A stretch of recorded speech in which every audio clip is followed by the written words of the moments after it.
Nous allons prier pour l'écoute de la parole de Dieu.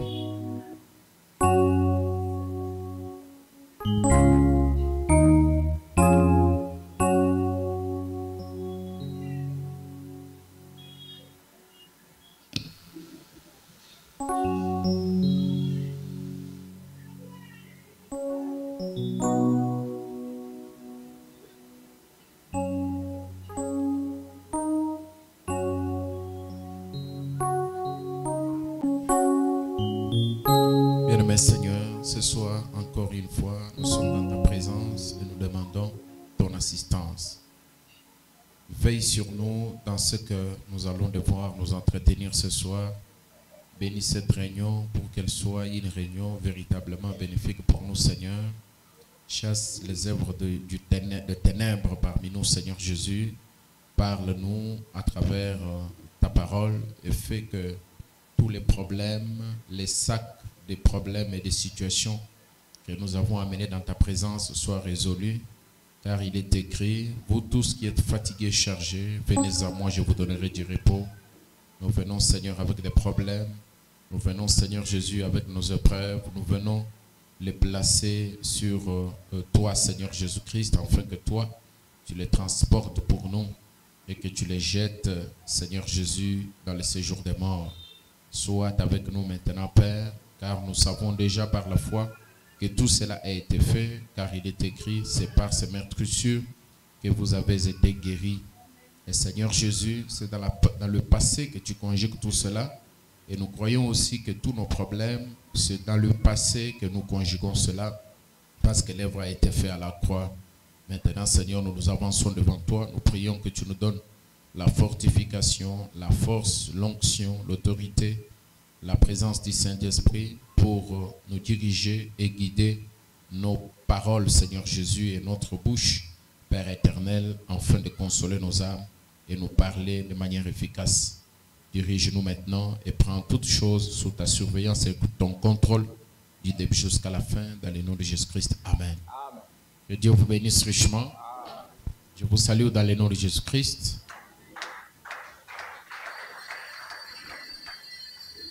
J'aimerais vous remercier parce que vous avez écouté la voix du berger et vous êtes allés visiter la famille. J'ai appris ceux qui sont partis là-bas.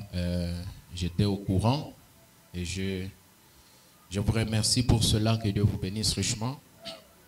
Alors je ne peux pas vous remercier à 100% parce que je sais que c'est votre devoir.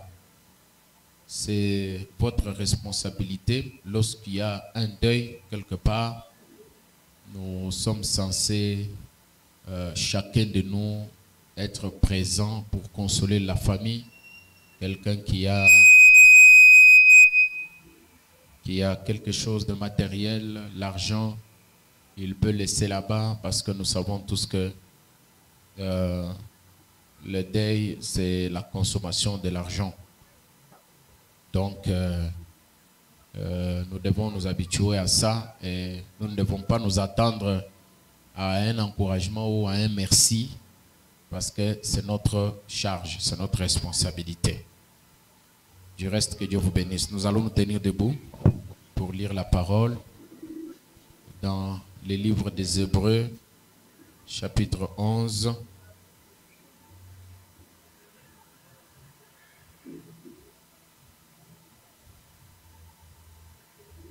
Nous allons faire lire quelqu'un. Hébreux chapitre 11, versets 1 et 2. On va donner le micro à celui qui est prêt.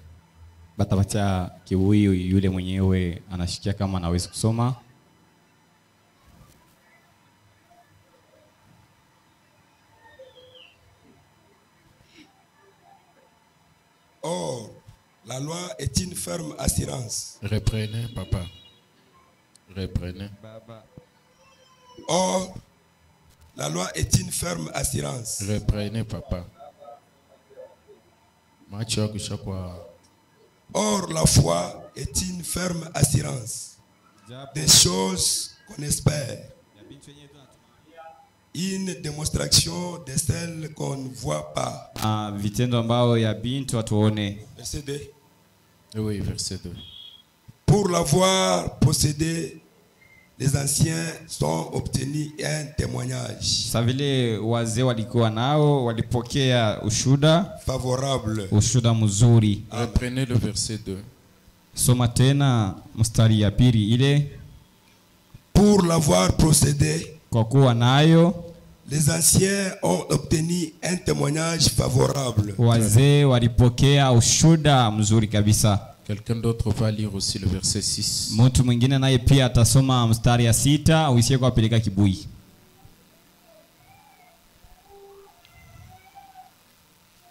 Peleka kwa mtu mwingine.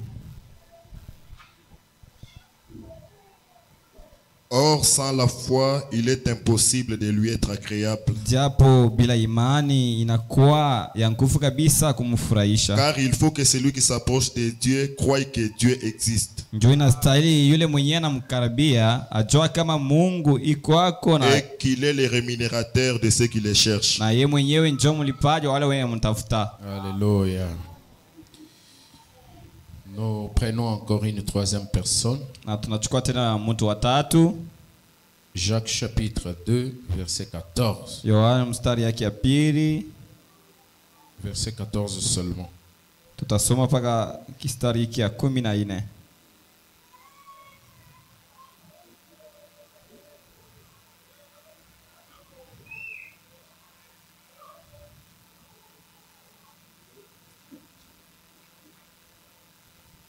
Jacques 2,14. Mes frères, que sert-il à quelqu'un de dire qu'il a la foi s'il n'a pas les œuvres? Ndugu, itasaidia kwa nini kwa mtu asema kama niko na imani lakini hana vitendo? La foi peut-elle les sauver? Eti imani inaweza kumwokoa? Amen. Amina. Vous pouvez vous asseoir. Naweza kuketi. Que le Seigneur Jésus ajoute la bénédiction à la lecture de sa sainte parole. Bwana Yesu ongeza baraka kusomea neno lake takatifu. Est-ce que vous savez que juste en lisant la parole, il y a une bénédiction?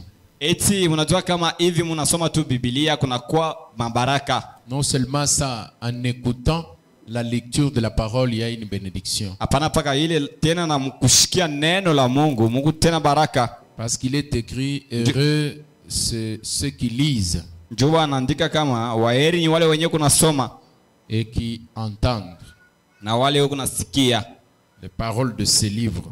maneno ya hii kitabu. Amen. Amina. Je vais prier encore. Taomba tena. Sans me fatiguer, Seigneur, je m'avance de ta présence, mon Dieu, pour te dire que je ne dépends que de toi ce soir une fois de plus pour établir la conclusion de ce thème que nous avons commencé il y a une semaine. Nous te prions d'être là, Seigneur, et de nous aider à bien conclure avec les termes et les mots qui vont nous aller tout droit au cœur et bénir nos cœurs. Nous prions que tu nous soutiennes et que tu nous assistes dans le nom de Jésus-Christ. Amen. Amen. Voilà, je sens les sons, ça va maintenant. Japo minasikia sasa inatembea vizuri. Il faut lui apprendre ça. Nastahili kumfundisha bile unabamba bile.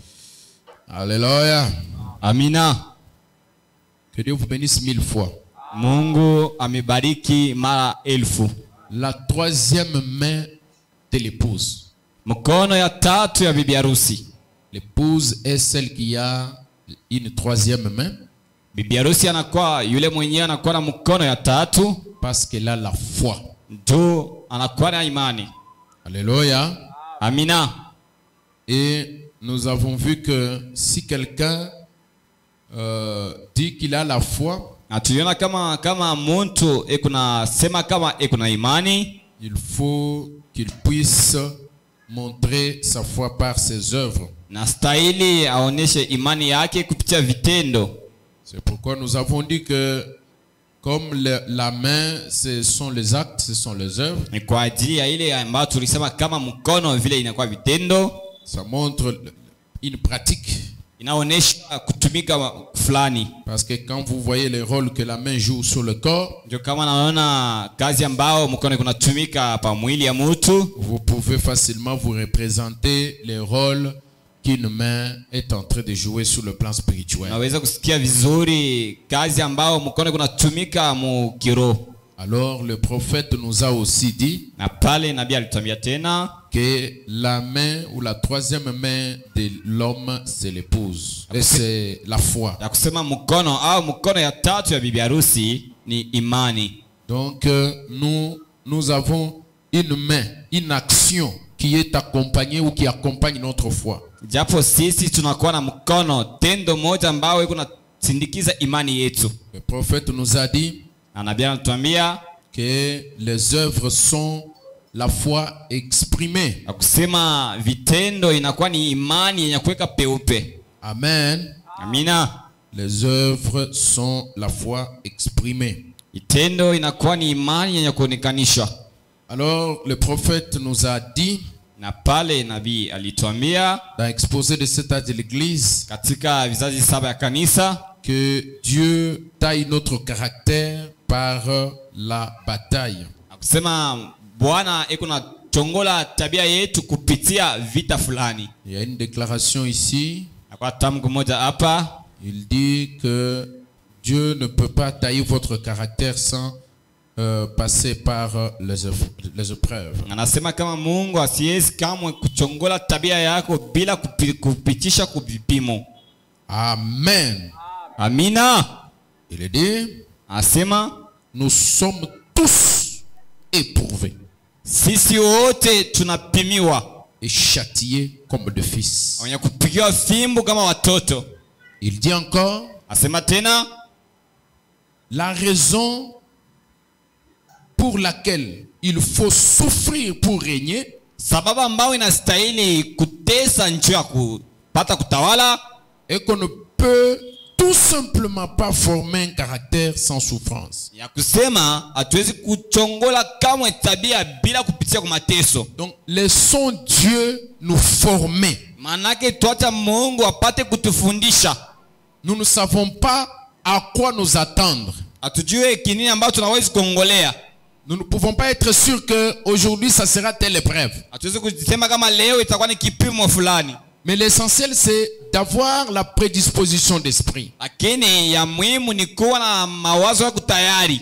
Dieu peut changer d'épreuve en épreuve. Mungu anaweza kubadilisha vipimo. Il peut vous tester aujourd'hui avec telle épreuve. Leo anaweza kupima na kipimo fulani Dans un tel domaine. mu mambo fulani. Demain, ça ne sera pas la même chose. Na kesho sitakuwa mambo moja moja. Quand il voit que vous avez réussi à son examen, Wakati anaona kama unaweza kukipimo kiake, il peut changer encore de méthode. anaweza tena kubadilisha namna kufanya Il peut mambo. changer encore d'épreuve. Anaweza kubadilisha tena kipimo. Il commence à vous éprouver dans un autre domaine. Anaanza kukupima mu mambo ingine. Tout ça parce qu'il veut forger un caractère en vous Ile yote ndio anapenda kuchongola tabia ndani mwako. qui va lui ressembler. Ile yenyewe itafanana naye. Quand Dieu a voulu éprouver son propre fils, Wakati Mungu alitaka kupima mtoto yake pekee, il n'a pas trouvé un autre moyen que la souffrance. ashikupate mambo ingine ya kufanya kama haina mateso. Le problème c'est que nous voulons fuir notre responsabilité. Mambo leo sisi tunapenda kukimia majukumu yetu. Mais comme ces choses sont incontournables, Dieu fera tous les moyens pour que vous puissiez toujours y passer. Sababu vile hivi vitu hakuna namna kwenda pembeni yayo, Mungu atafanya namna yake yote upate kupitia pa kwa mateso. Même si tu fuis, Hata kama unakimbia, tu ne fuiras pas comme plus que Jonas qui a été rattrapé après sa fuite. hautakimbia kumshindia Yonas mwenyewe alikimbia na bana mubamba kisha kukimbia kwake. Le bateau a commencé à tanker en pleine mer. Safina ikaanza kutanga bahari. Dieu a commencé à les poursuivre Mungu akaanza kumfuata jusqu'à ce que Jonas a fini par exécuter le plan de Dieu. tena pale Yonas akatimia mpango ya Mungu. Pour toi, ça peut être des calomnies. Mara ingine kwako anaweza kuwa kulandiana mambo. Pour l'autre, ça peut être des critiques. Kwa mwingine anaweza kuwa na mdharau. Pour l'autre, ça peut être manquer à manger. Kwa mwingine anaweza kuwa ashina chakula. Pour l'autre, ça peut être manquer une maison. Kwa mwingine naye pia anaweza kushinda nafasi ya kulala. Pour l'autre, Dieu lui a donné une femme têtue. Mwingine naye Mungu anampatia bibi kuna kichwa msumari. Pour l'autre, Dieu lui a donné un mari qui ne prie pas. Mwingine naye Bwana anampatia bwana ule ashombake. Pour l'autre, Dieu lui a donné un mari qui lui donne des coups chaque soir. Kwa mwingine naye Mungu anampatia bwana kache. Et Mulumba Mwana Tao, il chante, il dit, Na Mulumba Mwana Tao anaimba anasema, c'est ça ta croix transporte aussi celle-là. njoo msalaba yako uichukue nawe. Est-ce que vous me comprenez bien? Eti mnanielewa vizuri? Donc ces choses-là sont comme ça et doivent être là pour forger un caractère en nous. Japo vile vitu vinapaswa kuwa vile na vinapaswa kuwa kunjoo kuchongola tabia fulani ndani mwetu. Donc l'épreuve n'est pas monotone. Les épreuves de Dieu ne sont pas monotones. Na vipimo ya Mungu haina vya kufanana. Ce n'est pas seulement les mêmes types d'épreuves. Haina paka bimoja mimoja bila hapana. Il y a l'autre, Na kwa kingine il touche l'argent, anabamba pesa, il a tous les moyens, yana vitu vyote, mais chez lui à la maison, lakini kwake nyumbani il y a des problèmes. na kwa shida. Quand il dort le soir, il a l'argent, il a tout. Mais quand il revient le soir, il pleure.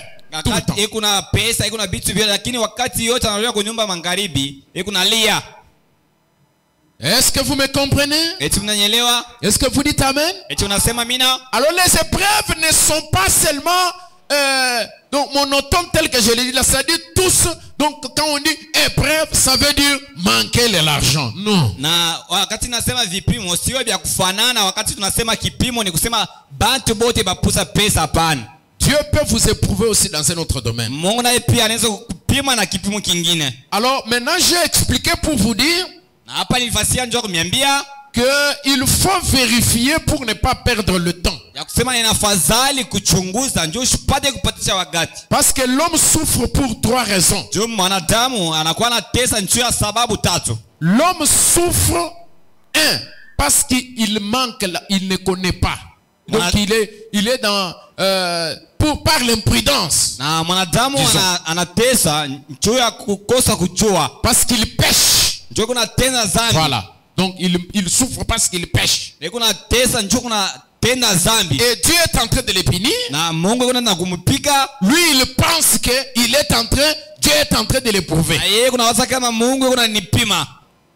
La chose à faire, kitu cha kufanya, c'est de revenir et de réfléchir sur vos voies. Ni kuluria na kufikiri mumanja yenu. Et de remplir toutes les exigences de Dieu. Na kutimia maneno yote ya Mungu. Alors si vous remarquez que toutes les exigences de Dieu ont été remplies, wakati unaona kama makanuni yote ya Mungu ulitimia hayo, vous êtes en ordre avec Dieu, unakuwa mtaratibu na Mungu, vous n'avez pas péché, hautende zambi, alors dans ce cas-là, ce sont les épreuves. na mwile wakati utasikia kama ni vipimo. Est-ce que nous sommes ensemble? Eti tunapamoja. Là c'est Dieu qui est en train de vous éprouver. Pale ni Mungu na mipima. Et frère Branham dit, dans ce cas-là, soyez certains de Dieu. Na Mungu, ndugu wanasema mwile wakati mkuwa na atika na Mungu. Alléluia. Amina. Soyez certains qu'il est près de vous dans un moment comme ça. Mkuwa na atika kusema eku karibu nawe mwakati ya vile.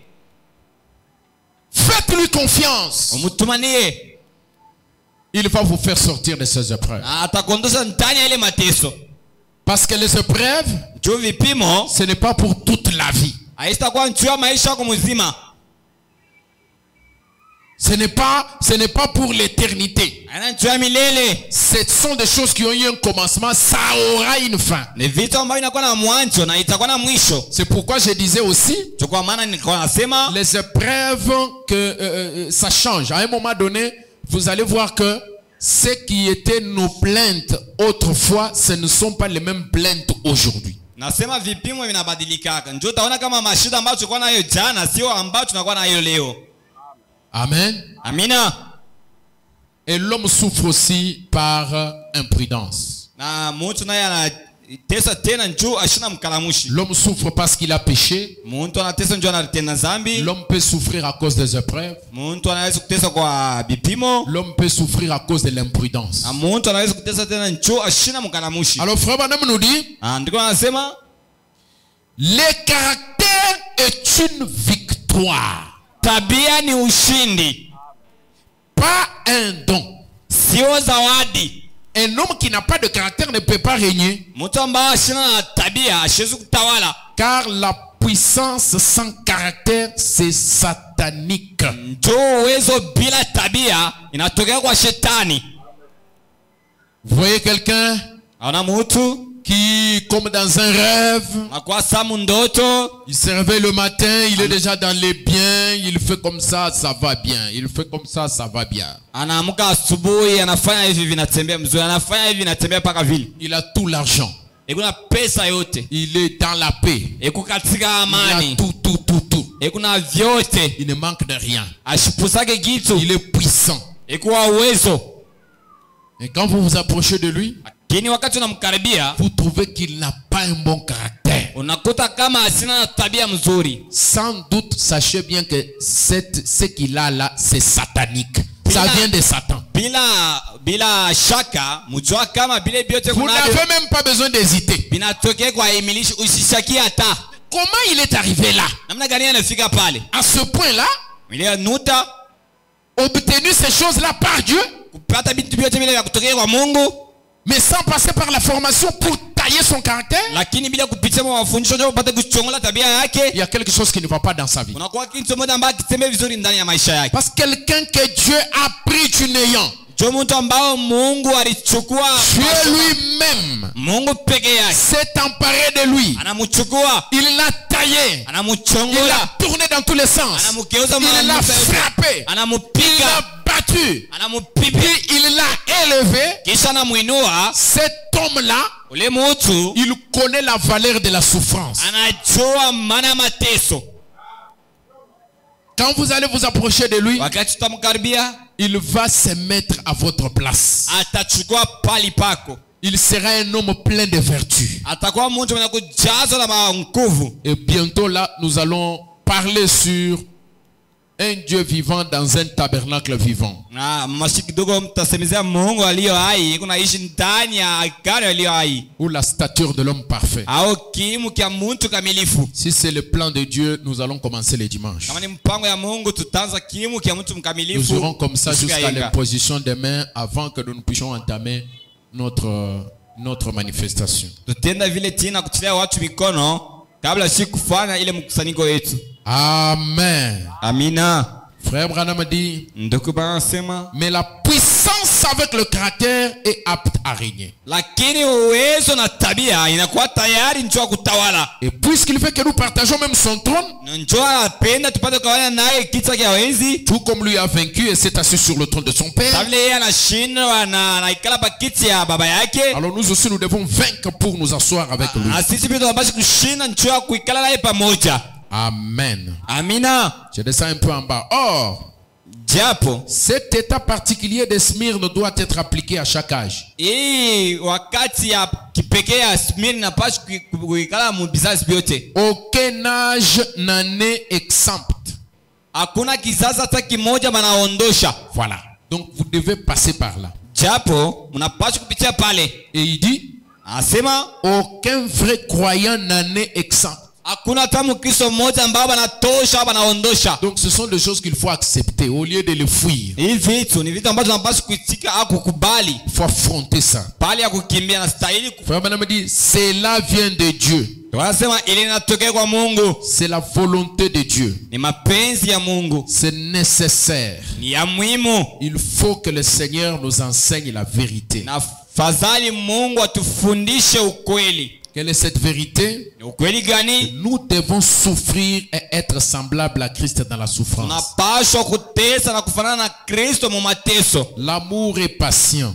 Upendo inavumiliaka. Il est plein de bonté. Inakuwa inakujaza na rema. Matthieu 5:11 Matayo mstari ya 5 à 12. anzia ku kifungu kia Heureux serez-vous lorsqu'on vous outragera, mtakawa heri wakati on vous watamichambula, persécutera, qu'on ira faussement de toutes sortes de mal watamichambula na watasema vyote vibaya kwenu à cause de moi. kwa ajili yangu.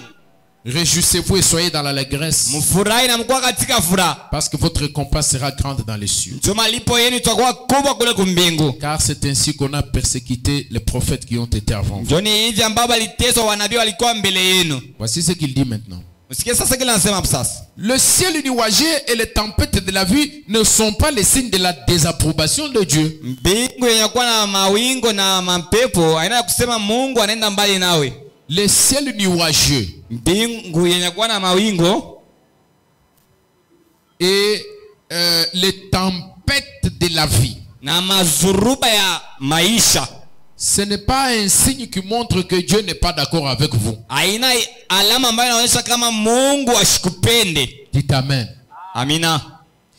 Pas plus que le ciel ensoleillé Haina sawa vile mbingu yenye kuwa na jua et les eaux tranquilles na bahari yenye kuwa kimya ne sont pas les signes de son amour et de son approbation. haina malama ya kusema na kupenda na anakuitikia. Vous ne pouvez pas vous baser sur les conditions bonnes ou mauvaises de votre vie pour dire que vous avez Dieu. Hawezi kuangalia mambo kunaishia mzuri au mubaya ndio kusema kuna Mungu. Vous voyez? Mnaona? J'ai Dieu. Niko na Mungu. Dieu est avec moi. Mungu yuko nami. Regardez comment je vis bien. Mtazame namna gani kunaishi mzuri.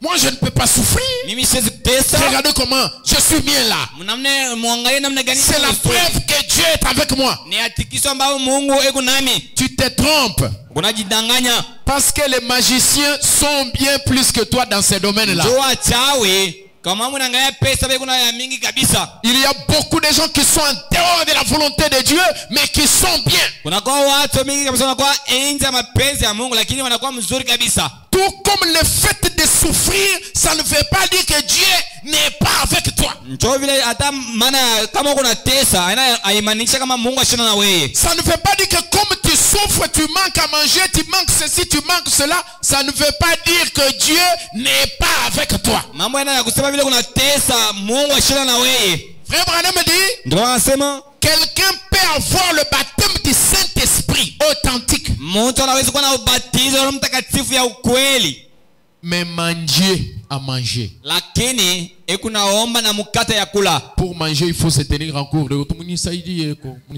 Njoo ya kula, il faut qu'il puisse se tenir en cours de route et demander 2 mois et 2 mois. C'est pourquoi il ne faut pas dénigrer quelqu'un. Njoo kwa maana haistahili kumdharau mtu. Cette personne-là peut être quelqu'un qui est plein de toute la stature de l'homme parfait. Yule mtu anaweza kuwa mtu mwenye kujazwa na kimu ya mtu kamilifu ndani Ça mwake. peut être Dieu Anaweza kuwa Mungu dans cette personne. ndani ya yule mtu. Et quand vous le voyez en train de manger, Wakati unamuomba, unamuona vous inaomba, le dénigrez unamdharau et vous dénigrez Dieu. na unadharau Mungu. L'apparence trompe. Mambo ya kuonekanika kwa macho inalandaka. Alléluia. Amina. Exposé de cet âge de l'église. Vizazi 7 vya kanisa. Je suis en train de conclure mon thème. Nikunaenda na kumaliza tumo yangu. Page 118. Karatasi ya 118. Dans l'âge de l'église de Smyrne, cette partie-là. Katika kizazi cha Smirne.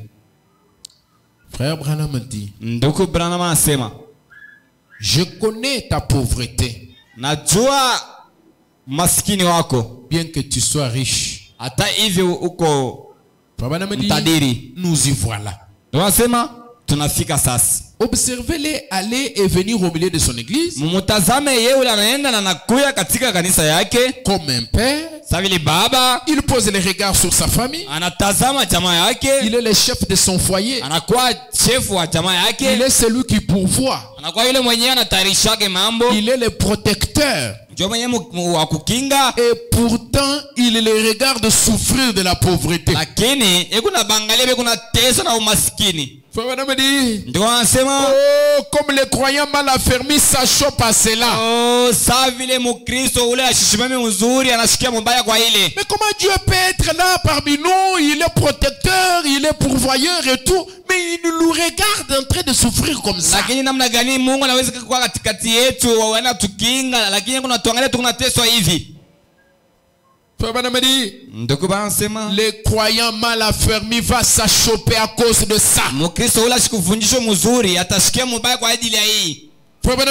Ndio anasema Comment Dieu peut-il supporter les regarder les siens qui sont dans le besoin et ne pas mettre fin à cela? namna gani Mungu anaweza kuvumilia kuangalia watoto yake mu mateso lakini kukatala kuweka mateso ipate kushimama? C'est ce que nous pensons souvent. Ndio ile tunawazaka kabisa. Et la parole de Dieu est une épée à deux tranchants. Na neno la Mungu inakuwa ni kipanga cha kukata ngamote Elle mbili. discerne même les pensées. Na iko na pamoja na mawazo. Et voilà ce que nous pensons vient d'être déclaré ici à travers les Na Écritures. mwangalie yenyewe tunawazaka banatokea kuisema hapa kwa maandiko. Comment Dieu peut-il être bon? Namna gani Mungu anaweza kuwa mwema? Comment Dieu peut-il supporter Namna gani anaweza kuvumilia? et regarder ses enfants qui sont dans le besoin? Na kuangalia watoto wake wenye katika mahitaji. Mais il ne termine pas leurs besoins. Lakini yashidibie kwa mahitaji yabo. Ne pas simplement céder et déverser toutes les richesses matérielles sur eux. Namna gani asiwezi tu kufungula na kumwanga mabaraka yote juu yao. Ndio anasema C'est ici qu'il vous faut encore croire à l'amour et à la bonté et à la sagesse de Dieu. ni mwi wakati inapaswa kuamini upendo ya Mungu. Voilà encore une chose nécessaire. Mwangalia kitu kia maana kabisa. Rappelez-vous son avertissement. Mkumbuke usopezo yake. Ne vous inquiétez pas du lendemain, Mweye mshuzunike juu ya kesho. de ce que vous mangerez ou de ce que vous serez vêtus. Ya ile yenye mtakula au yenye mtavala. Votre Père sait de quoi vous avez besoin. Baba yenu anajua mahitaji yenu. Celui qui révèle les lits et qui nourrit les passereaux fera beaucoup plus pour vous. Ni yule mwenyewe kunavika malisi na kunalisha ndege atamifanyisha vyote. Frère Branham dit, Ndugu wanasema les véritables besoins fondamentaux de votre vie ne sont pas ces choses matérielles. mahitaji yenyewe ya maana ya maisha yenu sio hii ya kimwili. Quand j'arrive à de telles déclarations, je veux être sûr que vous les avez bien saisies. Wakati nafika kwa mambo saa hiyo, nataka kila mtu apate kuishikia vizuri. Les véritables besoins fondamentaux Mahitaji ya maana kabisa de votre vie, ya maisha yenu, les vrais besoins, des choses dont vous avez vraiment besoin, mabintu ambayo mnahitajia kweli kweli, ce ne sont pas les choses matérielles. sio bintu vya kimwili. Frère Branham dit, Ndugu banasema car la vie d'un homme n'est pas fonction des choses qu'il possède. njoo uzima ya mtu sio ayambatana na bintu ambayo anakuwa navyo. Mais cherchez premièrement le royaume de Dieu et sa justice. Lakini kwanza mutafute ufalme wa Mungu na uwaki wake. Et toutes les choses nécessaires dans le domaine matériel Na hii bintu vyote vya muhimu vous mukimwili seront donnés par-dessus. tamipatia bi kama matabisi. Il y a une promesse Kunakuwa hadi moja pour deuxièmement. njoo ya kile kinakuwa kia pili. Parce que premièrement Njoo kia kwanza doit être primordial. inapaswa kuwa ya muhimu kabisa. Alléluia. Amina. Maintenant, il y a une promesse. Sasa kunakuwa hadi moja. On n'a pas dit que quand on trouve premièrement, on doit rester pauvre. Abaseme kama unapata kia kwanza unapaswa kubaki maskini. Ou bien c'est interdit de posséder deuxièmement. Au banakatazwa kuwa na hiki ya pili. Mais il veut que premièrement ne soit pas deuxièmement. Lakini anataka kile kia kwanza kishikwa kia pili. Dieu ne veut pas que ce qui est en première position soit placé en deuxième ou en troisième position. Mungu ashitake kama kile kinakuwa pali pa kwanza kikuwa pali pa pili. C'est ce que je peux appeler l'ordre divin. Ndio mimi naweza kuita utaratibu ya kimungu. Donc Dieu est en train de placer l'ordre des choses. Mungu yeye kunaenda na kuweka utaratibu ya vitu. Alors quand vous prenez ce qui est deuxième, Wakati unachukua kia pili, vous le placez en premier, unaweka fasi ya kwanza, c'est ça péché. Vous péchez. ndio yenye kutenda kwa dhambi. Parce que vous êtes en train d'idolâtrer. Ndio kunaenda na kuabudu sanamu. Dieu dit, Mungu anasema la vie éternelle, le royaume des cieux et la justice, c'est ça premièrement. uzima wa milele, ufalme wa Mungu na uwaki ndio kia kwanza. Alors, il ne faut pas commencer à prendre ce qui est secondaire Japo haifai ubebe kia pili et le mettre en avant. na ukiweke kumbele. Là, c'est prendre la charrue et placer devant le bœuf. Les choses ne vont pas marcher pour nous les chrétiens. Pale ni kubeba chariot kuweka mbele ya ngombe. C'est pour cela que vous vous posez la question. Ndio pale utajiswali. Mais pourquoi les païens, ils prospèrent? Njua nini wapagano wako na sokea mbele? Voire même certaines personnes dans l'église. Wanata watu wengine ndani ya kanisa. Vous allez vous voir, vous qui êtes qui respectaient l'ordre de Dieu. taona wewe ambao unakuwa na heshimu utaratibu ya Mungu, Vous êtes à l'église tous les jours. unakuwa mkanisa kila siku, Vous arrêtez le travail. unaacha kazi, Vous êtes au culte chaque jour. uko kanisa kila siku, Vous payez vos dîmes et vos offrandes. unalipa machekumi na Vous soutenez l'œuvre de Dieu. unashika kazi ya Mungu, Et vous regardez à côté de vous, vous voyez notre frère dans la même église. unaangalia pembeni, unaona ndugu mmoja mkanisa moja, Lui, il ne vient pas à l'église. ye ashikujake mkanisa, Il fait ses travaux de la tête tranquille. anaenda mkazi hata mdimash, Il prospère. ikuna soka mbele, Il ne paye même pas les dîmes. ashipaka hata machekumi, Et vous le voyez prospérer. hakuna mmoja yeye anasokea mbele. Ne vous comparez pas à ce frère-là. Weye usijifananishe na ule ndugu, Vous ne connaissez pas son origine ni son expédition. aujue kule kunatokea na kule kunaenda. Parce qu'un chrétien, il a une expédition, c'est l'éternité. Na mukristo kule kunaenda ni mumilele. Un fils de Dieu, sa destination, c'est l'éternité. Mtoto wa Mungu kule kunaenda ni milele. C'est pourquoi vous pouvez vous voir, lorsque vous faites quelque chose que tout le monde fait, Dieu vous punit plus vite. Ndio kwa maana unaweza kuona wakati unafanya kitu kile watu wote wanafanyaka, Mungu anakupiga kwa haraka Ne kabisa. cherchez pas à vous comparer à celui que vous voyez là. Usitake kujifananisha na ule mwenyewe unaonaka. Vous ne connaissez pas, c'est peut-être un enfant bâtard. Mara nyingine haujui anaweza kuwa mwanadamu. C'est peut-être quelqu'un qui vient à l'église, Dieu le considère comme étant un vase vil. Mara nyingine anakuwa mkanisa, Mungu anamwangalia kama kiombo cha uchafu. Vous vous posez la question, mais moi ici, je respecte Dieu, je fais tout ce qu'il faut, mais regarde les pertes. Unajiswali, lakini mimi naenda mkanisa, mimi nalipaka chekumi, lakini niko napoteza paka pesa. Comme ça, je vais commencer à faire comme l'autre là, parce que lui, il ne vient même pas à l'église, il ne fait même pas ce que Dieu a dit, mais regarde comment il est en train de Sasa prospérer. hivi kuna sokea mbele, mimi pia ndaanza kufanya saa hii, sitaanza kwenda kanisa na yeye kunaendelea kumbele. Les jours où tu oses faire ça, siku ambao unajaribu kufanya c'est ce jour-là où le fouet de Dieu sera sur ton épaule très fortement. ndio siku ambao Mungu atakupika fimbo kabisa, parce que tu es son enfant lui. ndio unakuwa mtoto yake. Donc tu ne peux pas agir en te comparant au monde. hawezi kutenda mkujifananisha na ulimwengu wa dunia. Je sais pourquoi je dis ça. Najua njua nini kunasema vile. Il y a des gens qui sont en train de vivre, regardez dans Malachie chapitre 3. Na kwa watu ambao wanaishi, muangalie ndani ya Malaki sura ya 3. La Bible dit, vous estimez les méchants, vous les estimez heureux. Nous sommes en train de les estimer heureux. Biblia inasema Mungu naangalia watu wa makari kama watu wa heri. Comment les méchants prospèrent? Namna gani watu wa magari wanasogea Nous mbele? qui obéissons à Dieu, Sisi ambao tunamtii Mungu, qu'est-ce qui ne marche pas? ni nini ambao haitembei vizuri? Ne comparez jamais votre vie à quelqu'un d'autre. Mweye msifananishe maisha yenu na ya mtu mwingine. Vous connaissez son visage, mais vous ne connaissez pas son âme. Unamjua kuhusu, lakini nafsi yake haitambui vizuri. Vous soyez chrétien. Nini mubakia wa Kristo? Obéissez à la parole. Na utigwa nena. Faites les exigences de Dieu. Ufanye makanuni ya Mungu. Soyez en ordre avec la parole. Uko utaratibu na Mungu. Amen. Amen. Ces choses sont très importantes. Hivi vitu vya muhimu kabisa. Amen. Amen. Frère Branham continue. Ndugu Branham anaendelea.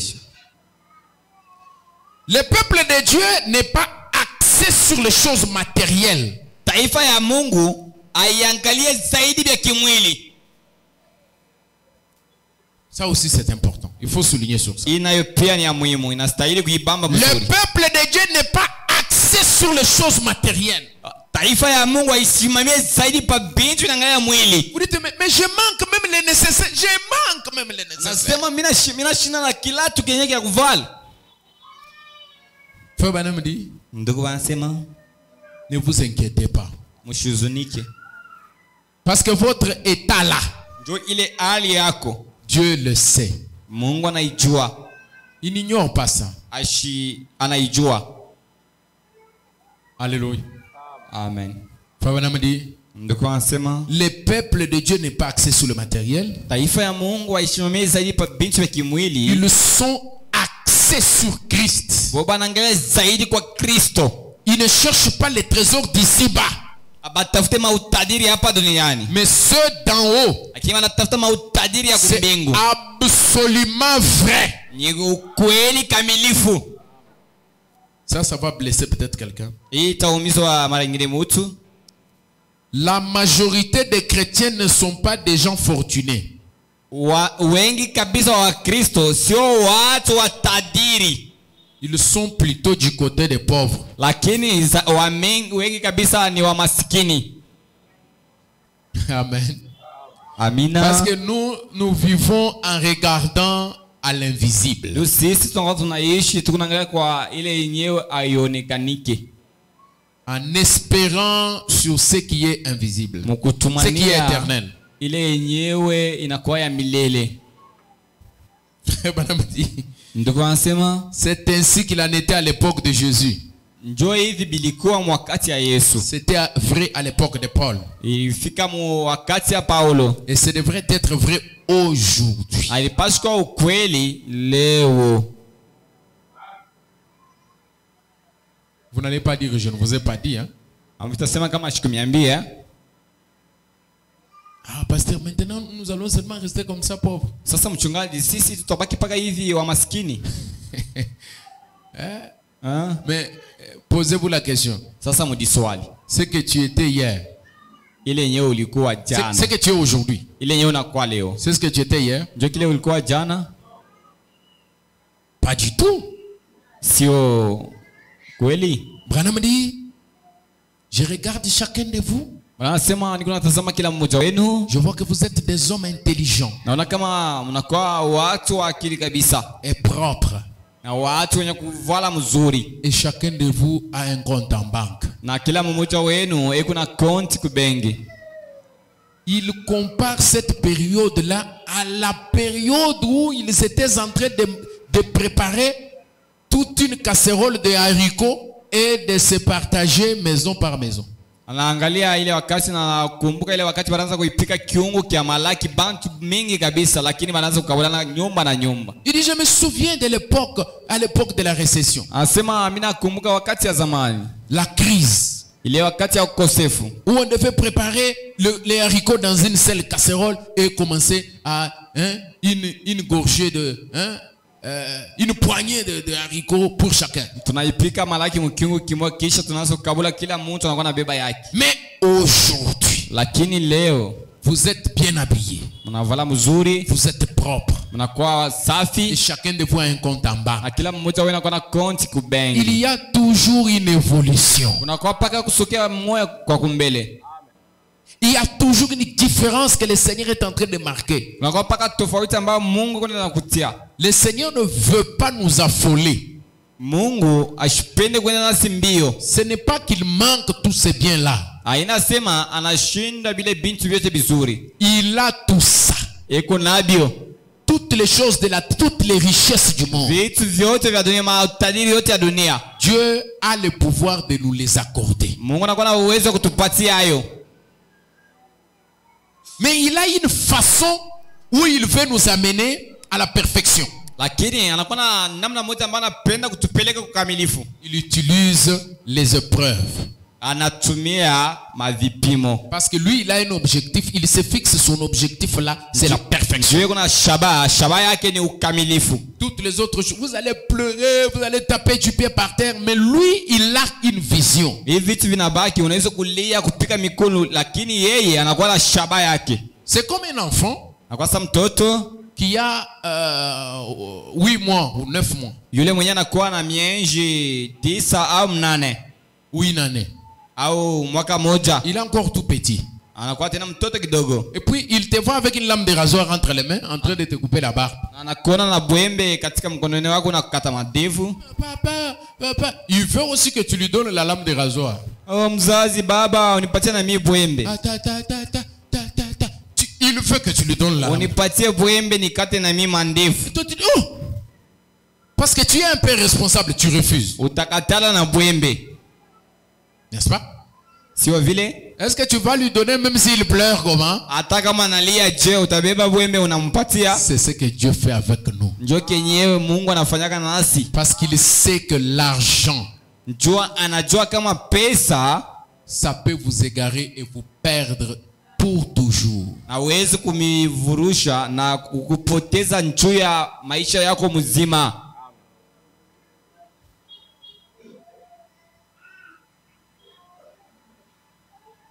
Et aujourd'hui, Leo ce n'est pas aussi vrai.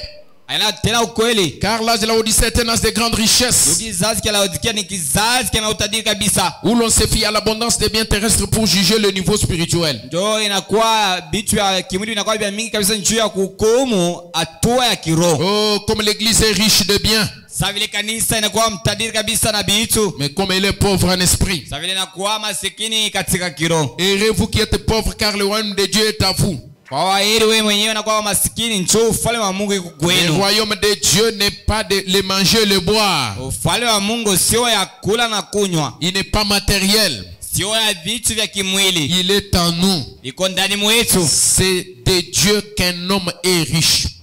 Ni kwa Mungu yenyewe mtu anakuwa mtajiri, Pas des choses du monde. hapana vitu vya dunia. Ça, c'est une belle citation. Hii ni tamko moja mzuri kabisa. C'est de Dieu qu'un homme est riche. Ni na Mungu yenyewe mtu anakuwa mtajiri. C'est-à-dire l'homme est riche de Dieu. Ni kusema mtu anakuwa mtajiri na Mungu, anakuwa na Mungu wa mingi. Voilà. On n'est pas riche des choses du monde. Hatuna batajiri wakati tunakuwa na vitu vya dunia. 351. 351. Je crois que c'est 343. Parce que là, il y a les pages donc de mentions. Na kama ni 343. Voilà. Vous faites bien de venir avant qu'il soit trop tard. Nafanya Dit mzuri le Seigneur. kuja kwa Bwana kabla saa iende. Pour acheter des mois de l'or éprouvé par le feu. Njoo ya kuuza zabu ambao balipimwa na moto. Et alors vous serez riches. Na pale mtakuwa watajiri. Réellement. Kweli kweli. Saisissons-nous cela. Eti tunashika ile. Écoutez-moi bien. Munisikie vizuri. Nous sommes venus au monde nus physiquement. Tunakuja mulimwengu uchi. Mais nous ne quitterons pas nus spirituellement. Lakini atusitaondoka ulimwengu uchi mukiro. Oh non! Hapana. Nous emporterons quelque chose avec nous. Tutaenda na kitu fulani nasi pamoja. C'est quelque chose. Kile kitu. C'est tout ce que nous pouvons emporter. Ndio kile kyote tunaweza kuenda nakyo. Rien de plus. Hakuna kingine. Et rien de moins. Hakuna kia kubaki. Nous devrons donc bien nous assurer d'emporter quelque chose qui nous rende juste devant Dieu. Tunapaswa na hatia kwenda na kitu ambacho kitafanya kama tukuwa bao haki mbele ya Mungu. Eh bien alors, qu'allons-nous emporter? Na pale tutaenda na nini? Nous emporterons notre caractère. Tutaenda na tabia yetu. Frère, ndugu, voilà ce que nous emporterons. Ndio kenye tutaenda nakyo. Alors quel caractère emporterez-vous? Tutaenda na tabia gani? Quel caractère emporterez-vous? Mutaenda na tabia gani? Est-ce qu'il sera semblable à son caractère? Eti ile tabia tafana na tabia yake qui était formé par les souffrances dans la fournaise ardente de l'affliction? Yenyewe ilifundishwa kupitia moto ya mateso. Ou sera-t-il conforme à la mollesse de ce peuple de Laodicée sans caractère? Au itafanana na hii ulekevu ya taifa ya Laodikia bila tabia? Cela dépend de chacun de nous en particulier. Ile ni mambo ya kila mmoja wetu palwake. Car en ce jour-là, ndio ile siku chacun portera son propre fardeau. Mtu wote atachukua mzito wake. L'âge de Laodicée a une mollesse accrue. Kizazi cha Laodikia kinakuwa na ulekevu moya kubwa kabisa. Il ne supporte pas les tensions. Haivumilie mkazo. Il ne supporte pas d'être contrarié. Il ne supporte pas d'être critiqué. Il ne supporte pas de garder des problèmes. Dès qu'il y a une petite égratignure, on est tellement mou qu'on est facile à s'emporter. On est tellement mou qu'on est facile à abandonner la foi. Quelqu'un peut abandonner la foi mais tout en venant à l'église. Tu viens à l'église, mais en réalité tu as déjà abandonné la foi.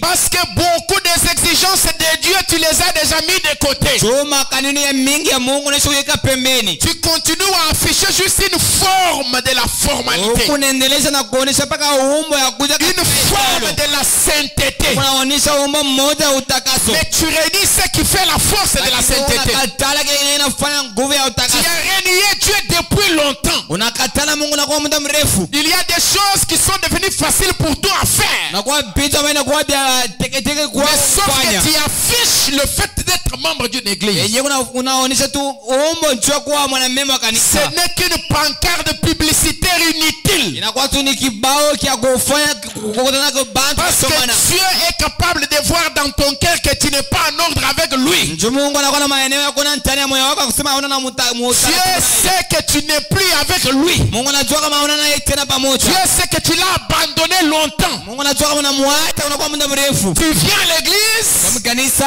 juste pour montrer aux yeux des gens njoo kuonesha tu bantu bure que tu es un chrétien. ya kusema kwa Que tu Mkristo. es une chrétienne. Ya kusema kwa Mkristo mwanamke. Mais en réalité, Lakini mu ukweli tu n'es plus un chrétien. hauna tena Mkristo. Ton oreille a déjà été scellée. Ile sikio yako ilikuwa inaisha kufungiwa. Pour éviter toutes ces conditions-là. Njoo kukatala ile hali yote. Parce que dans cet état-là, tu seras vraiment déçu. Njoo mwile hali utakuwa mwenye kuchokulekesha kabisa. Pour éviter cette condition-là, Njoo kukatala ile hali. il faut faire un examen de soi chaque jour. Na stahili kwanza kujichunguza kila siku. À combien de centimètres je suis avec Dieu? Niko karibu na Mungu msantimetra ngapi? À combien de millimètres je suis loin de Dieu? Niko mbali na Mungu milimetra ngapi? Et revenir avec lui. Na kuluria karibu naye. Accepter tout ce qu'il permet que ça nous arrive. Na kuitika biote bila na ruhusu kama vipate kutufikia. Permettre à laisser le marteau de Dieu nous frapper. Kuruhusu kama sando tu ya Mungu ipate kutupika. Branham prend l'exemple de l'orfèvre. Ndugu Branham anachukua mfano ya orfèvre. Celui qui bat l'or. Mwenyewe anapika adhabu. Il dit que cet homme-là, il prend l'or avec toutes les scories et des saletés qui sont dans cet or-là, tirées de la terre. Anasema ule mtu anachukua adhabu na buchafu bote anakuwa nao wenye kutosha ndani ya udongo. Il le place sur l'enclume. Anaiweka juu ya kiuma. Il met le feu en dessous. Anaweka moto chini. Et il prend le marteau. Anachukua sando. Commence à battre l'or. Anaanza kupika adhabu. Et toutes les pitreries, les saletés là sont en train de sortir. Na ile mabuchafu tu na kuondoka. C'est dans le battage. Ni mkupika. Il bat ces choses pas. Anapika vile bitu. Avec la parole de Dieu, c'est le marteau. Na neno la Mungu ni sando. C'est pourquoi quand le marteau de Dieu, quand vous quittez chez vous, venez à l'église, c'est pour que le marteau de Dieu vous frappe. Wakati mnatoka kwa manyumba yenu mnakuja mkanisa ni njoo sando ya Mungu ipate kumipika. Et quand vous rentrez à la maison dans toutes vos activités, c'est pour que le feu des épreuves puisse aussi vous chauffer. Na wakati mnarudi kwa manyumba yenu mu makazi ni njoo moto ya vipimo ipate kumichoma. Quand cela vous arrive, wakati ile imefikia, prends le marteau de la parole, chukua sando ya neno, frappe de ses côtés, rentre à la maison, ça vous chauffe. Vous avez des difficultés. Tout cela est en train de faire ressortir l'image de Christ. Me dit, il frappe l'or jusqu'à ce qu'il, pour savoir que maintenant l'or est pur, c'est quand il va voir son image se refléter à travers l'or comme dans un miroir. Ni wakati ataanza kuangalia muzabu na Jona sasa vile mrikalashi. Anamdi c'est par ce moyen là que Dieu fait que son image puisse se refléter en nous. Ndio anasema ni kupitia ile njia Mungu anafanya kama uso yake ipate kuonekana ndani mwetu. Israël est l'église au troisième partie. Israeli na kanisa kipande kia tatu. Ou Israël à la mer rouge. Au Israeli ku bahari mwekundu. Deuxième partie.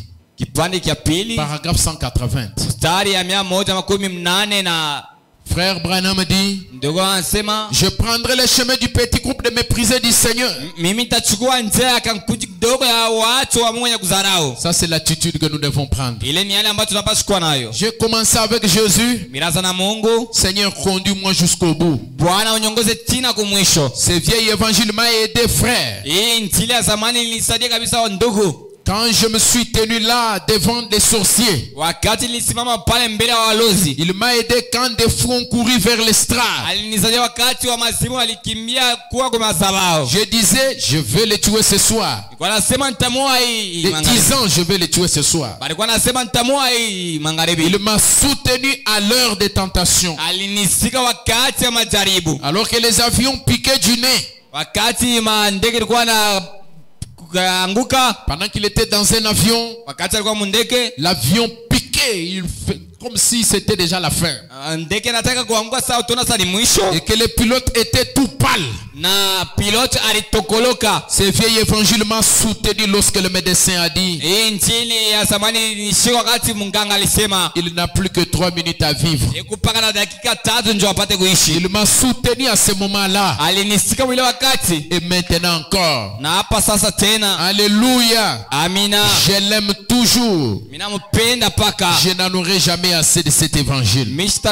Mishtachoka hii injili. Nous devons rester attachés à cet évangile. Napaswa bakiwa na kwambatana na hii injili. Rester attachés à cette foi. Tubakiao ya kwambatana na hii imani. Peu importe les moments qui peuvent venir devant nous. Hata izuri wakati naweza kuwa mbele yetu. Alors nous avons dit que la foi c'est une main qui peut saisir beaucoup de choses. Na pale tulisema kama imani inakuwa ni mkono unaweza kushika vitu mingi. Et nous avons montré cet aspect ici de la main de la foi. Na tulionyesha ile hali ya imani hapa. Lorsque les épreuves viennent vers nous, Wakati vipimo nakuja kwetu, comment devons-nous réagir? namna gani tunapaswa kutenda? Nous avons dit que la foi Tulisema kama imani peut saisir la verge, naweza kuchukua bagora, peut saisir la clé naweza kuchukua fungulo et ouvrir. na kufungula. Tout ça, nous avons dit ça. Ile yote tulisema.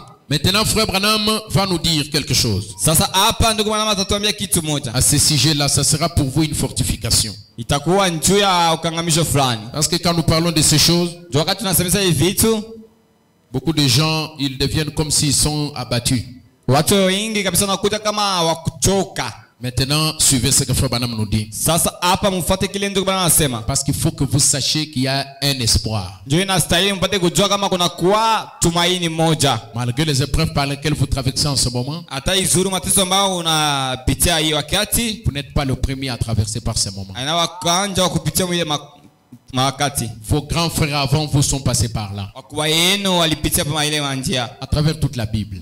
Katika Biblia yote mzima. Vous avez peut-être votre homo dans la Bible. Huko na mazina yako mara nyingine ndani ya Biblia. Votre homonyme, ça peut être Abraham, ça peut être Sarah. Mazina yako anaweza kuwa Sara, anaweza kuwa Ibrahimu, Ça peut être Ruth. anaweza kuwa Ruth, Ça peut être Naomi. anaweza kuwa Naomi, Ça peut être, je ne sais pas, Ézéchiel. anaweza kuwa Ça peut Ezekiel, être Isaïe. anaweza kuwa Isai, À la présence de Dieu. Ça peut être, je ne sais pas, un certain roi de la Bible. anaweza kuwa mfalme mmoja wa ndani ya Ça Biblia, peut être Paul. Ça peut être Pierre. anaweza kuwa Paulo, anaweza kuwa Petro, Votre homonyme, ça peut être Étienne, anaweza kuwa Etienne, qui a été lapidé. mwenyewe alitupia majiwe. Peut-être qu'en ce moment, vous êtes en train d'être lapidé par le monde avec des critiques et des choses Mara pareilles. nyingine mwe wakati Mungu anaenda na kutupia majiwe kwa dunia kupitia wazarao ambao na mzarao. Peut-être même par les membres de votre église. Mara nyingine hata kwa wanamemba wa kanisa Ils sont en yenu. train de vous lapider Unaenda na kumitupia majiwe avec des paroles dures, na maneno ya nguvu avec des kabisa critiques et des choses semblables. na mashimango na vitu vingine. Ne soyez pas découragés. Mwe msichoke. Soyez forts. Kwa nguvu kabisa. La Bible dit que celui qui est faible dise qu'il est fort. Biblia inasema yule mwenye anakuwa wa kulekea sema kama niko na nguvu. Vous devez exercer la foi. Na paswa kutumikisha imani. Parce que la foi Jo imani ne connaît pas d'obstacle. haijuake kizuizo. La foi, Imani elle peut tracer un chemin à travers les rochers. anaweza kuchongola njia katika mwamba. La foi Imani peut passer à travers une montagne. anaweza kupita ndani ya mulima. La foi, Imani c'est un individu à poitrine velue, fort, puissant. inakuwa ni mtu mwenye kuwa na bilari binene. Alléluia. Amina. Frère Branham dit, Ndugu bana anasema dans le message ce mois, n'ayez pas peur. katika ujumbe ni mimi msikanaoka Paraphrase, mstari ya 11 20 juillet 50. ya kubiria mwile tarehe. Eh bien, Moïse avait moins que ce qu'avaient les garçons. Mzuri Musa alikuwa na Avait moins que ce qu'avaient les garçons. Les garçons là qui avaient apporté le pain à l'époque de Jésus. Musa alikuwa na kitu kia chini kushinjia kile ule mtoto alileta. Les garçons avaient un peu de nourriture. Ule mtoto alikuwa na chakula. Mais Moïse avait un bâton sec en main. Lakini Musa yeye alikuwa na bakora muchi ya kukauka mu mkono. Dans la main de Moïse, ndani ya mkono wa Musa, il n'y avait rien d'autre qu'un bâton qu'il avait peut-être ramassé dans le désert. Hakuwa kitu kingine sio muchi ile alilokota mu jangwa. Mais une fois que cette main de la foi a saisi ce bâton, lakini mara tu hii mkono imani ichukua ile bakora, ce dernier est devenu la verge du jugement de Dieu vis-à-vis du monde. Ile muchi kakuja bakora ya hukumu ya Mungu kumbele ya dunia. Je te dis que ce soir, nakwambia kama hii jioni, même si tu passes par le moment le plus critique, hata kama unapitia wakati wa nguvu kabisa, qu'est-ce que tu as dans ta main? Uko na nini mkononi mwako? Ce que tu as dans ta main là, ile uko nayo mkononi mwako, même si c'est moins, hata kama kidogo, Dieu peut se saisir de cela et utiliser cela pour sa gloire. Amen. Mungu anaweza kushika ile na kuitumia njoo utukufu wake. Le bâton sec est devenu la verge du jugement. Ile mmoja ukauka ikakuja bakora ya hukumu. Rappelez-vous, Mukumbukeni, Moïse a étendu cette verge. Musa akainua hii bakora. Il a étendu la verge sur la mer. Akainua juu ya bahari. Il a étendu dans l'air. Ainua juu. C'était la verge du jugement de Dieu. Ilikuwa ni bakora ya hukumu ya Mungu. Si ces Égyptiens avaient pu arracher cette verge à Moïse, kama wale watu wa Misri wachukua ile bakora ndani ya mkono wa ils auraient battu les Israélites. Basho kupiga watu wa Israeli. Et c'est ce qu'il faut aujourd'hui. Njoo yenyewe inastahili leo. De même que la verge était dans la main de Moïse, le nom de Jésus-Christ est dans la main de l'église. Si l'église s'accroche à ce nom de Jésus, j'estime et l'honneur. Il dit l'estime et l'honneur.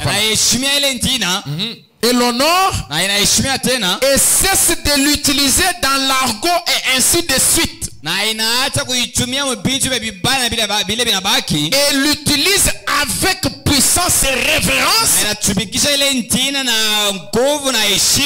va vaincre chaque ennemi que Dieu a sur terre. À mon nom, ils chasseront les démons. À mon nom, ils imposeront les mains aux malades. Toutes ces choses en son nom.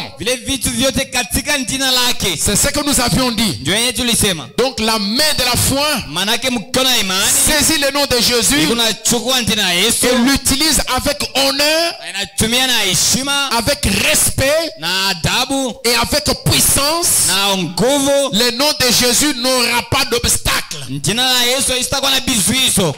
le nom de Jésus, toutes les portes s'ouvrent. Tous les obstacles sont en train de céder. Parce que le nom de Jésus, c'est le nom le plus puissant qui ait jamais été prononcé par les lèvres humaines. De tous les temps, tous les noms qui ont été prononcés, le seul nom qui est resté sans pourrir, c'est le nom du Seigneur Jésus-Christ. La première fois qu'on l'a prononcé, jusqu'à ce soir où nous le prononçons, il est toujours d'actualité. Et il a la même puissance dans les moments difficiles, dans les épreuves, dans les mauvais songes, dans les cauchemars. Le nom de Jésus reste vivant. Parce qu'il est ressuscité. Il a vaincu la mort. Il a vaincu le séjour de mort. Il est ressuscité le troisième jour. Jésus, c'est un bulldozer. Jésus, il déplace les montagnes. Si vous avez la foi comme un grain de sénévé, vous pouvez dire à cette montagne, déplace-toi de là et jette-toi dans la mer. Vous pouvez dire à cette épreuve, déplace-toi de là. Vous pouvez dire à cette souffrance, déplace-toi de là et jette-toi dans la mer. Dans la mer de l'oubli. Et si vous ne doutez pas, yake. Cela va arriver tel que vous l'avez déclaré. Amen. Ile itafika mpaka vile nilisema. Cela veut dire Maana yake le nom de Jésus, jina Yesu c'est un stylo. inakuwa ni big. Avec le nom de Jésus, Na jina Yesu vous pouvez écrire votre propre vie. unaweza kuandika maisha yako. Parce que dans le stylo, Ndio ndani ya big il y a l'encre qui est le Saint-Esprit. inakuwa mali ambayo inakuwa Roho Mtakatifu. Écrivez votre vie Andika maisha yako avec la vie de Jésus. na uzima ya Yesu. Avec le nom de Jésus, Jina la Yesu. il a pris Branham, Anachukua Branham, il l'a élevé. anamuinua. Il a pris Jésus, Anamchukua Yesu, il l'a élevé. anamuinua. Il va te prendre, Atakuchukua wewe il pia, va t'élever. atakuinua. Tout cela au nom de Jésus. Ile yote katika jina la Yesu. Que personne ne vienne vous dire Mtu atamsema kwa kuambia que le nom de Branham nasema jina ou Branham le nom de quelqu'un d'autre au jina mtu fulani pourrait remplacer celui de Jésus. naweza kuchukua pale ya jina Yesu. Jamais, jamais, jamais, jamais de la vie. Hapana, hapana, hapana. Que personne ne vienne vous dire Mtu atamsema kwa kuambia que nous sommes dans le plafond. nasema sisi tuko juu kabisa. Le nom de Dieu a déjà changé. Oh, jina la Mungu kubadilika. Aujourd'hui, c'est le nom de Branham. Oh, leo ni jina Branham. C'est un mensonge qui vient tout droit du centre de l'enfer. Ile inakuwa ni uongo ambayo inatokea mara moja mwingine. Le nom de Jésus, Jina la Yesu il est le nom le plus puissant. ni jina ya nguvu kabisa. Le nom de Jésus, Jina la Yesu c'est le nom du Père. ni jina ya Baba. Le Père. Baba. Avant que Jésus le corps ne vienne, Kabla Yesu mwili kuja, le Père s'est nommé déjà Jésus. Baba jina lake alikuwa Yesu. Et comme le corps sur la terre, Sasa vile mwili pa dunia, l'ange avait dit que le corps porte le nom de Jésus. malaika alisema kama mwili kuwa na jina Yesu. Lorsque le Jésus, le Père est descendu, Pale Yesu Baba alishuka, Jésus le Père Yesu Baba s'est incarné dans Jésus le corps. akaingia ndani ya Yesu mwili. C'est pourquoi il est écrit, Tukana inaandikiwa Christ en venant dans le monde, Kristo mkuja hapa duniani il a dit, akasema, tu m'as formé un corps. unanitungia mwili. C'est Jésus Ni Yesu dans Jésus. ndani ya Yesu. C'est le nom qui est là et qui reste là Ni ndina iko hapo na ile pour inabaki l'éternité. juu ya milele. Alléluia. Amina. Quand vous comprenez l'importance de ces noms, Wakati unaelewa maana ya hii ndina, vous ne pouvez pas blaguer avec ça. hawezi kucheza na ile ndina. Quand vous comprenez l'importance de ces noms, Wakati unaelewa maana ile ndina, vous allez comprendre beaucoup de choses. utaelewa vitu vingi kabisa. C'est la vérité. Ni kweli. Parce que c'est la première révélation. Ndio ni ufunuo ya kwanza. Révélation numéro 1. Ufunuo ya kwanza. Avant de comprendre toutes les autres révélations. Kabla ya kusikia mafunuo yote na baki, La toute première révélation, ufunuo ya kwanza c'est la révélation de qui est Jésus. ni ufunuo ya kusikia kama Yesu ni C'est la nani. divinité du Seigneur Jésus-Christ. Ni Mungu ya Bwana Yesu Kristo. Alléluia. Amina. Père, Fils et Saint-Esprit, Baba, Mwana na Roho Mtakatifu c'est Seigneur Jésus-Christ. ni Bwana Yesu Kristo. Que quelqu'un dise gloire au Seigneur. Mtu asema utukufu kwa Bwana. Est-ce que nous pouvons brutaliser le diable Eti tunaweza kumzuiza kwa shetani kidogo en citant le nom de Jésus? mkutaya jina Yesu. Est-ce que nous pouvons brutaliser le diable Eti tunaweza kumfokea imilisi en citant le nom de Jésus 5 fois? mkutaya jina Yesu mara 5. Jésus, Yesu, Jésus, Yesu, Jésus, Yesu, Jésus, Yesu, Jésus-Christ. Yesu Kristo.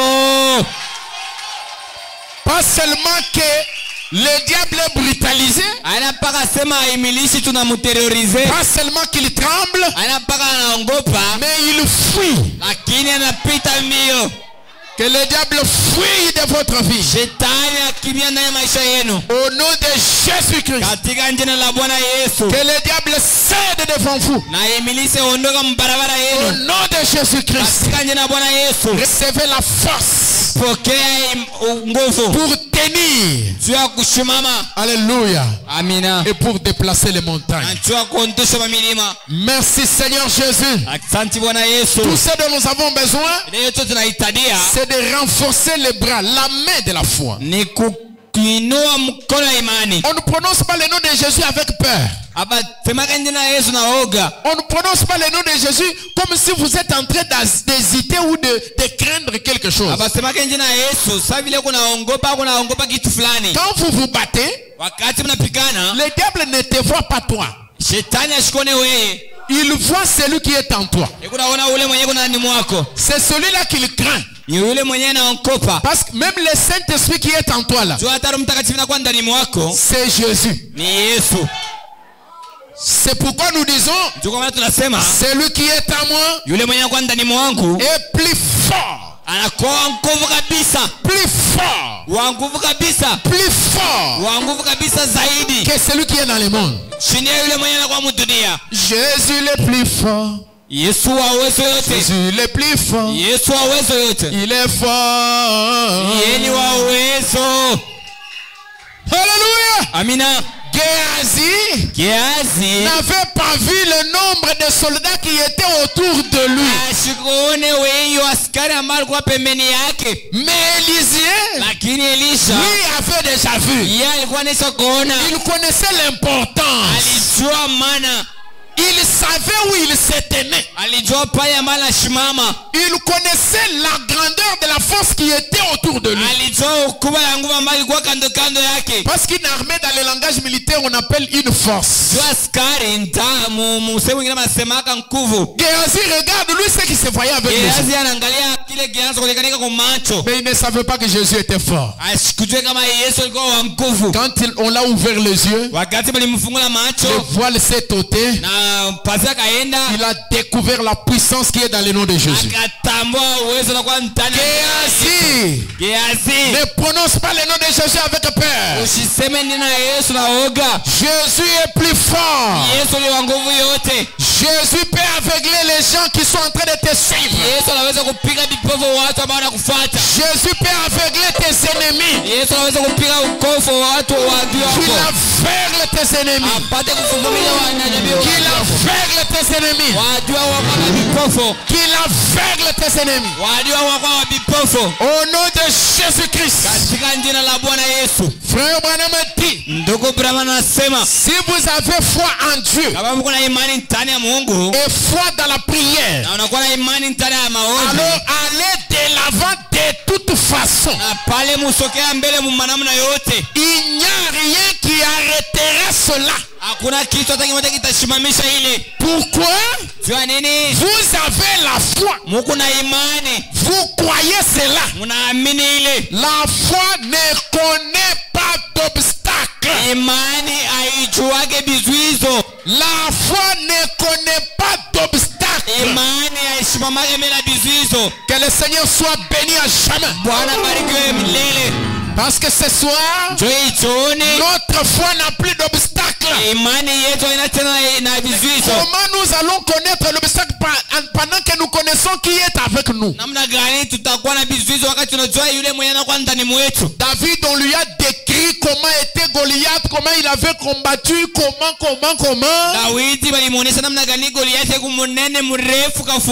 Tout comme on vous décrit ce soir, comment cette maladie-là, comment elle avait tué tel, comment elle avait fait ceci.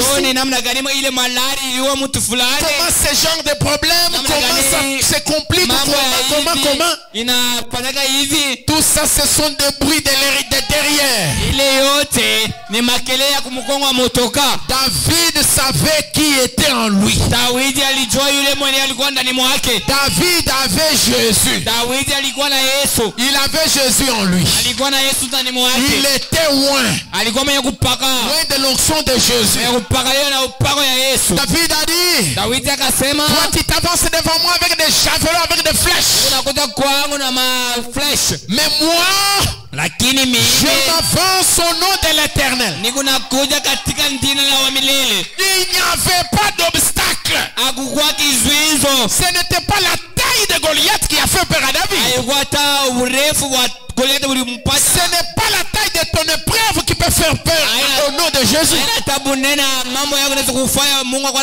Ce n'était pas ni les armures que Goliath possédait. Ce n'était même pas la grandeur, la taille même de Goliath lui-même. Est-ce que vous dites Amen? Amen. Ce ne sont pas ces choses qui ont troublé l'esprit de David. David a dit, si au nom de Jésus, j'ai tué l'ours, cet homme sera un autre animal pour moi. Si au nom de Jésus, j'ai tué les lions, ce monsieur sera comme un autre animal pour moi. Si au nom de Jésus, j'ai été guéri du mal de tête, je serai guéri du cancer. Amen. Si au nom de Jésus, j'ai été guéri des yeux qui me faisaient mal, je serai guéri du sida. Si au nom de Jésus, mon enfant a été guéri, aujourd'hui encore, mon enfant sera guéri. Ce n'est pas la taille du problème, mais c'est la taille de celui qui résout les problèmes. Ce n'est pas la taille de Goliath, mais c'est la taille de celui qui était en David. Vous savez ce que David a pris? Avec la main de la foi, il a pris le nom de Jésus avec 5 lettres. Frère Branham dit, c'était les 5 lettres du nom de Jésus. En d'autres termes, c'était les pantalètres du nom de Jésus. Alléluia. Ce nom a plein de ressources. C'est un nom qui a plein de richesses. C'est un nom qui a plein de solutions. Nous n'avons pas droit de craindre quelque chose.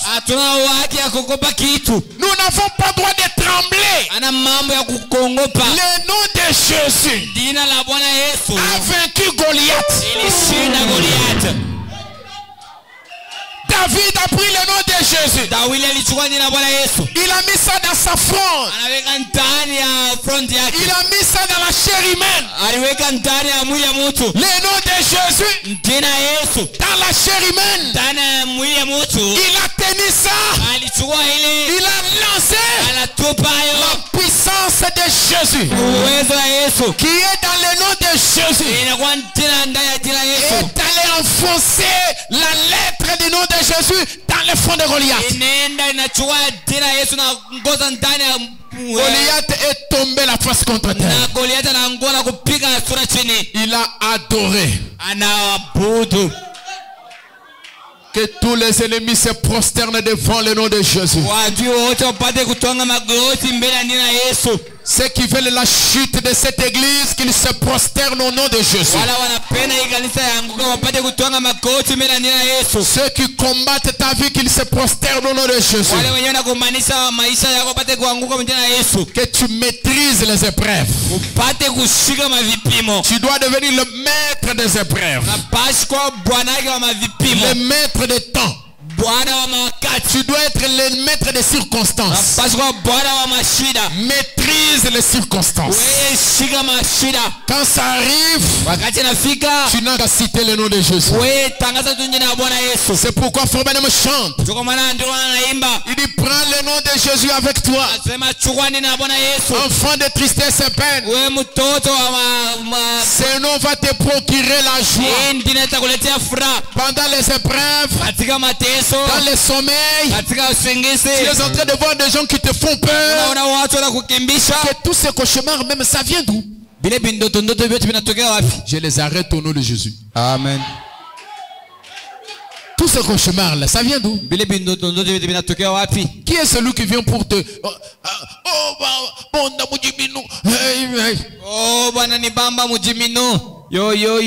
C'est parce que tu n'as pas cité le nom de Jésus avant de dormir. Cite le nom de Jésus. Même pendant qu'on est en train de te finir là, tu n'as qu'à réussir de citer le nom de Jésus.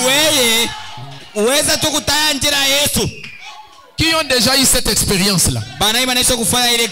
Tout le monde a déjà fait ça. Je vous dis, on va commencer à vous empêcher de citer le nom de Jésus. Au lieu de dire Jésus, tu vas commencer à dire Zouzou. Zouzoui. Mais dès que ça sort, alléluia. Amina. Même si on ferme la bouche, pense au nom de Jésus. Alléluia. Amina. Même si on m'empêche d'adorer, mais mon esprit va adorer. Alléluia.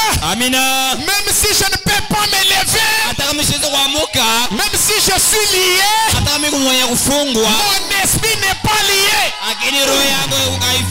Le nom de Jésus contient beaucoup de ressources, beaucoup de puissance. Même pendant que je le cite ici, l'enfer tremble. Pendant que je le cite ici, le diable est en train de pisser dans les habits. Alléluia. Amen. Alléluia. Le nom de Jésus, prononcé par une personne qui a la foi, ça change les circonstances. C'est pourquoi, comme la prière c'est une arme. Prenez comme munition le nom de Jésus. Introduisez là-bas la Kalachnikov, AK-47. Commencez à taper. Commencez à taper. Commencez à battre. Partout là-bas, il y a des ennemis. Dans les brousses là. Dès que tu vois une brousse qui bouge, comment une maladie peut entrer dans ma maison? Et moi je suis là, je ne peux pas être distrait comme ça. Allez, toi maladie, au nom de Jésus, sors. Même si c'est une épreuve, oui Seigneur, j'accepte ton épreuve. Je comprends que c'est une épreuve. Maintenant, c'est fini. Sors. Amen, amen, amen, amen. Amen. C'est pourquoi nous sommes en train de viser grand. Nous visons grand. Nous allons faire une grande manifestation. Nous allons inviter de grands chantres. Nous allons prêcher de grandes prédications. Nous allons louer de grands instruments. Grand. Parce qu'il n'y a pas une montagne qui est plus haute que le nom de Jésus. Le nom de Jésus, c'est une tour forte. Que le Seigneur vous bénisse richement.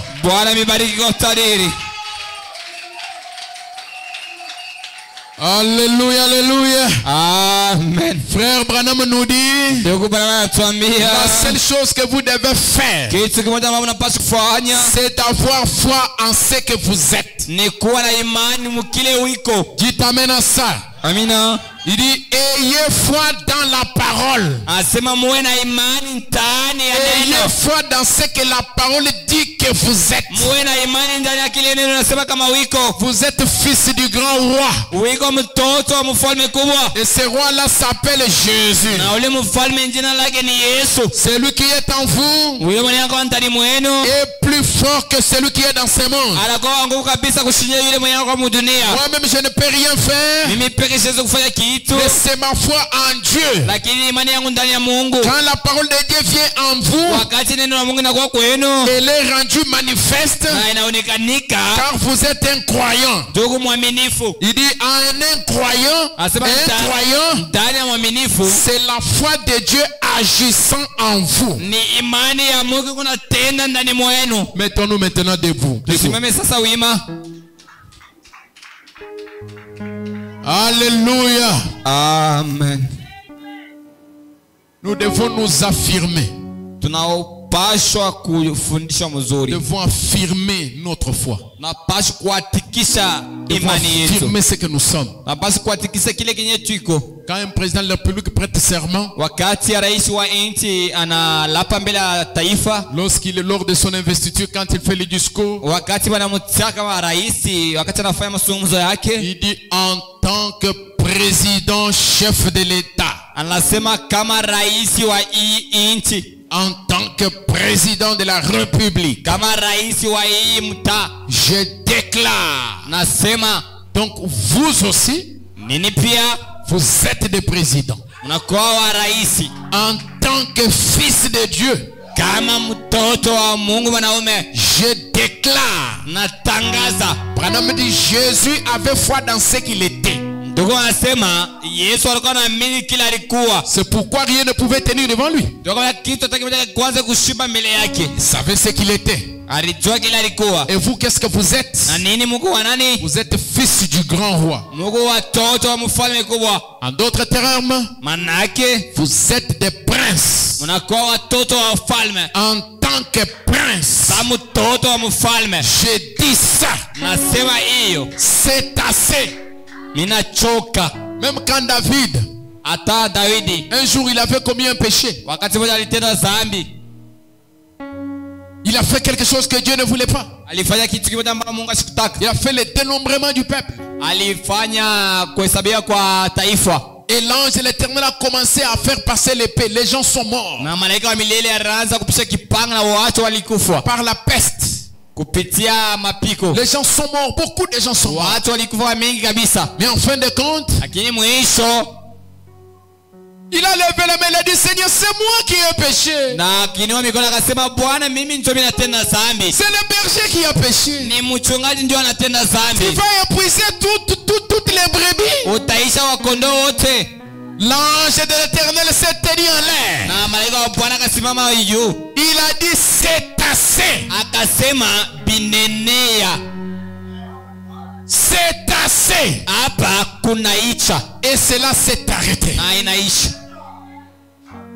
Déclare ce soir, Hicho ni tangaza en tant que prince, kama mtoto wa mfalme, c'est assez. kunaisha. En tant que fils de Dieu, Saa mwana wa Mungu, c'est assez. kunaisha. Ce qui fait que nous n'obtenons pas ce que nous cherchons, Ile nafanya kama tushipate nini tunataka c'est la faiblesse de la main. ni ulekevu ya mkono. Tu tiens l'épée avec, tu tiens la clé ou l'épée ou la verge avec une faiblesse. Unachukua bakora au fungulo au kipanga na ulekevu moja hivi, Ta main est paralysée. na mkono yako iko yenye kuchoka. Ta foi n'est pas forte. Imani yako sio ya nguvu kabisa. Que ta foi soit forte ce soir. Imani yako hiyo ya nguvu. On va nous entonner un cantique. Bata tutumia mwimbo.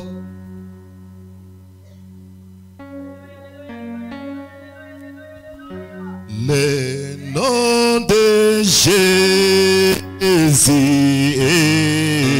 si doux, de Dieu des armes les courroux. Oui, il nous appelle au rendez-vous. Oui, précieux nom de Jésus. Oui, alléluia, Jésus,